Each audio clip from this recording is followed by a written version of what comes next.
Once upon a time, in a small village, there was a lovely little house with red walls and a blue roof.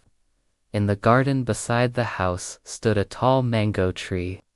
The house and the mango tree were best friends. Every day, the house watched happily as children played under the mango tree.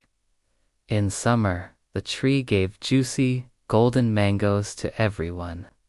The house smiled as the children laughed, ate mangoes, and sang songs. One day, a big storm came. Strong winds shook the mango tree. The house was worried. "Hold on, mango," it said. The tree tried its best, but a big branch broke off. After the storm, the house used its roof to cover the broken branch. The kind family living inside helped too. They tied the branch and gave the tree water.